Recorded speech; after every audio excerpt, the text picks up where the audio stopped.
L'histoire que je vais raconter aujourd'hui, c'est l'histoire. C'est une histoire qui s'est passée dans la ville de Créby.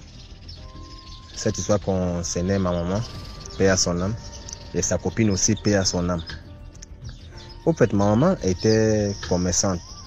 Elle était, comme on parle en français camerounais, bayan salam. Donc elle vendait du plantain, des macabos, des ignames et tout le reste quoi. C'est comme ça qu'elle ne parvenait plus à joindre les deux bouts. C'est-à-dire, mon papa aussi étant décédé, elle était dans la réunion de Bamileke. Et il y avait aussi une réunion qui se déroulait au sein des commerçantes entre elles là. Bon, maman ne pouvait pas entrer à l'intérieur vu qu'elle ne pouvait plus gérer les deux réunions. Vu qu'à une réunion, elle ne s'en sortait pas.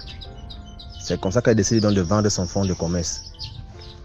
Et elle avait donc sa copine, une femme, je pense bien bangantée. Sa copine, quand on dit copine, des bad complices. C'est comme ça donc qu'elle demande à ma maman de lui vendre son fonds de commerce. Maman dit ok, ça tombe bien parce que je cherchais normalement à vendre, mais je ne sais pas que tu voulais faire dans le commerce. Elle dit que non, vends-moi ta place. C'est comme ça donc que ma maman lui vend donc sa place. Elle commence donc à tourner, alors elle tourne, elle vend, elle tourne. En l'espace de quelques mois, elle chute. Tout le capital qu'elle a eu à mettre dans son commerce, ça chute. Elle ne comprend rien.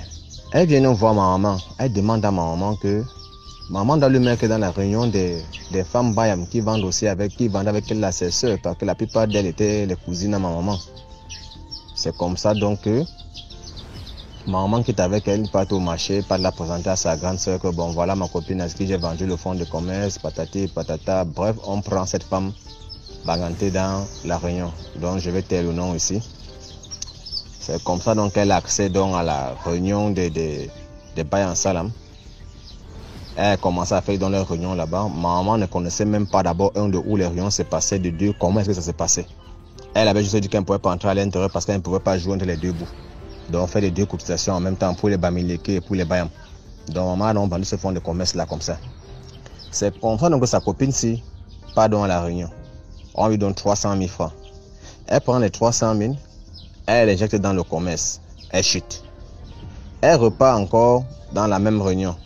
Dit qu'elle avait maintenant encore un fonds de commerce encore, mais qu'elle aimerait maintenant faire comme d'autres fonds. Parce que dans la même réunion, il y avait deux réunions.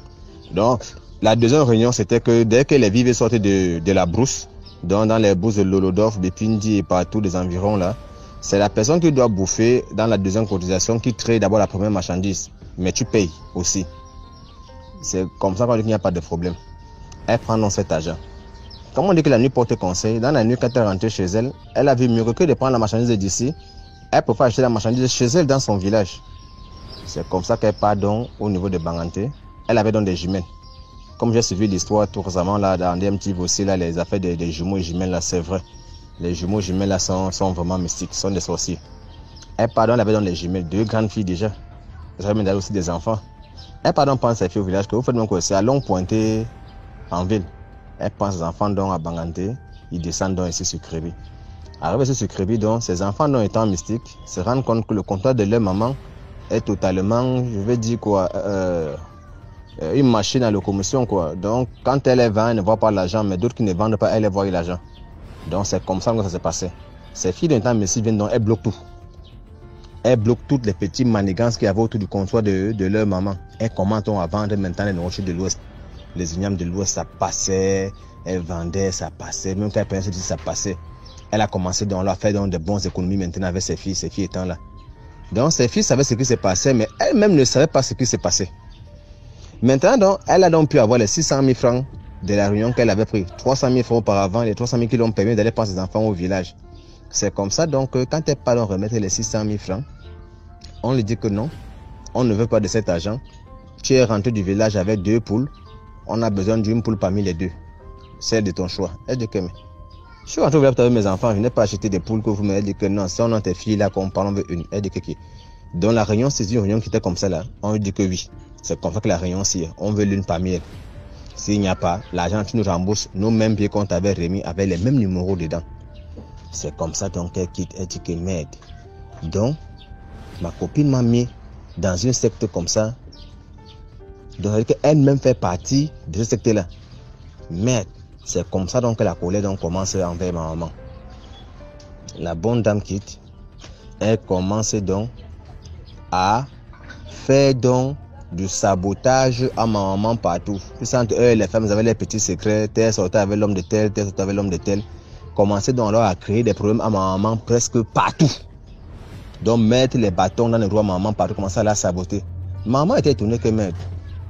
Comment on teste là bien, subitement on est déjà... Il y a quelque chose qui se passe. Je ne comprends pas. Elle est quoi que maman au courant de ce qu'elle a fait. Oh, maman ne connaît absolument rien. C'est vrai que la colère donc augmente et on lui avait donné un délai pour faire ce sacrifice-là. Le délai donc approche, elle dit que bon, comme c'est comme ça, elle ne va pas mourir seule. Elle ne peut pas vendre ses enfants, donc elle part d'abord chez elle pour finir avec ma maman. En allant donc pour vouloir finir avec ma maman, comme maman était non innocente, c'est comme ça qu'elle donc elle-même, elle meurt là-bas chez elle. Elle meurt dans son village. Quand elle est donc morte comme ça, c'est comme ça qu'elle vient donc dans les rêves relater tout ce que je vous relate là à ma maman, en demandant les excuses à ma mère, en dénonçant toutes les femmes qui étaient à l'intérieur. Toutes. Là, ma femme dit que mais je ne connaissais pas, je n'ai jamais assisté à une telle réunion avec elle. Dans les rêves, elle est venue expliquer tout ça à ma maman comme je vous relate là. Donc c'est elle-même qui est revenue dans les rêves relater tout le scénario aussi à ma maman. Tout. C'est quand maman a commencé à comprendre que donc c'est ça avec qui était là au marché, les bancs là, c'était pas des femmes simples. Tout c'était compliqué. Elle-même ne comprenait pas. Il y a une qui a construit une grande villa, acheté 2 voitures. L'autre avait acheté un grand terrain de pratiquement 2000 mètres carrés, construit une maison en étage. Elle ne comprenait rien. Elle se battait corps et âme. D'autres avaient plus de charge qu'elle. Elle n'était même pas mariée. Ma maman était mariée avec un homme qui réactionnait. Mais elle ne s'en sortait plus que ma maman. Donc voilà un peu la petite histoire que je voulais partager avec vous. Et parmi celles-là, j'étais 5. 3 sont déjà mortes. Il y a 2 qui restent. Une était devenue folle, mais avec les prières, elle a eu un bon pasteur qui a eu à prier sur elle, elle a se confesser et renoncer tout ce qu'elle avait comme truc là, elle a tout renoncé. Maintenant elle est là et elle fait toujours le même commerce, mais plus comme avant. Donc c'est un peu ça pour vous dire, méfiez-vous vraiment des commerçants là. Vous les commerçants, si vous m'écoutez là, évitez d'entrer dans des réunions que vous ne connaissez pas. Le fond, réellement le fond. Donc c'est un peu la petite histoire que j'avais à partager avec vous. En tout cas, j'ai d'autres histoires, je reviendrai pour en parler.